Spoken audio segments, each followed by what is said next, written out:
Wagwan chaps, and welcome to Foundation 1.6.2.1.6.24.1028. Today we're going to be being a ruthless dictator in this city builder game.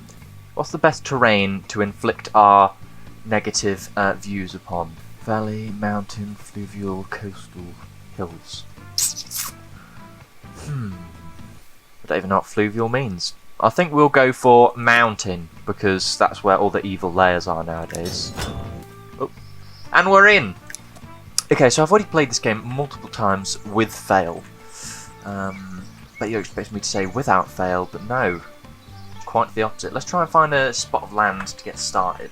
I think this is a nice bit of land here.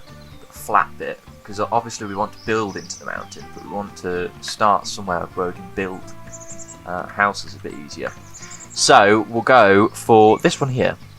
Boink. Okay, build a village centre. No problem. I'm thinking somewhere in the middle, somewhere around there maybe. Start construction.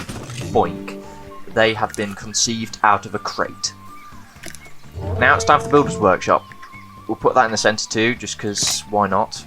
Yoink. That's been summoned out of the air. Lumber camp.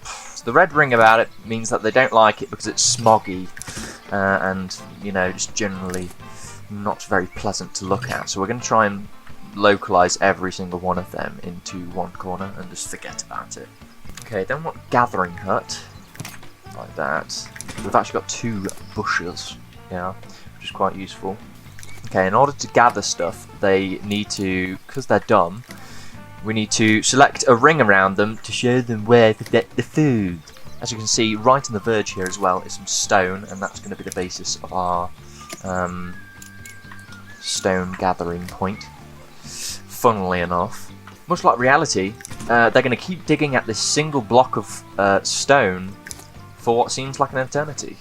Okay, so we're just going to have the forester, because we want everything to feel a bit natural, like, you know, we need to have a bit where we're going to assign cutting down of wood. I'm just thinking what's the best part. So I'm thinking if we put this right next to it, then they can start to build them. Sawmill. So basically this game is based back in medieval times, where we are subservients of this kingdom thing. So we're probably working for the Queenie right now. Well, we need a well. So we'll have a well over there. Granary is where all the food is stored. So I'm thinking along the path here, probably somewhere like this. One of the best things about this game, which isn't in a lot of city builder games, is the fact that they trample their own path, and after a while it actually looks quite aesthetically pleasing. Okay, so we're just going to speed this up and let them start to build shit.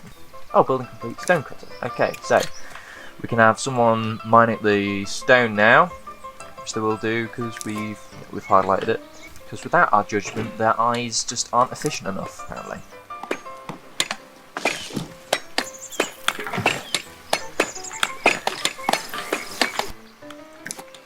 So this is going to be built soon.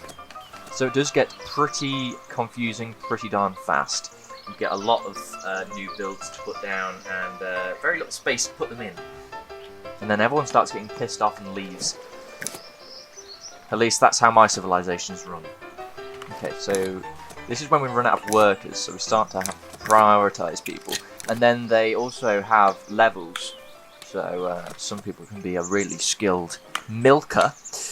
And others can be really skilled at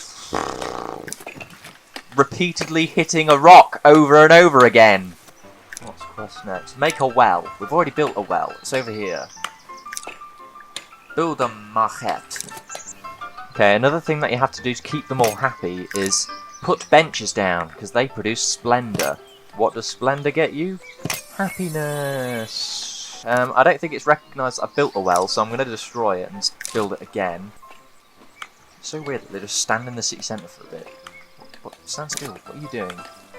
I'm on my free time, looking to fill my needs, and you get that by blankly walking around a town centre, staring off into this. Like, what are these guys doing? Ugh! Okay, so this is when we need the forester, and then we're gonna, in the exact same area, we're gonna put the extraction. So then they're just gonna be repeatedly undoing each other's work, and they're gonna get very angry, and they're gonna set fire to each other's houses. Another part of this game is the economy, and that can fluctuate very rapidly and very violently. You can increase your treasury size, and I once had like 1,200, but because some dumb cunts started getting unhappy, stonks became nonks. Okay, so happiness right now, we can't expect a lot from them, so that's why I'm not looking at it, but later on this becomes very, very important. Also, if we go here, we can go on to trade, and if we get enough blanks, then we can start trade with this guy, and the collows, and then bread and stuff, and then we can trade resources. Nearly done. Here comes the last bit. Oh no. Is that the last bit of wood? There we go. Bonk, bonk, bonk, bonk, bonk, bonk, bonk. Bonk. There we go. We've done. We've done. We've built a well. Well, well, well. We're all happy. What can we do now, Mac? You may be asking. Well, find out in the next episode. But right now, I am gonna have a piss in a bit.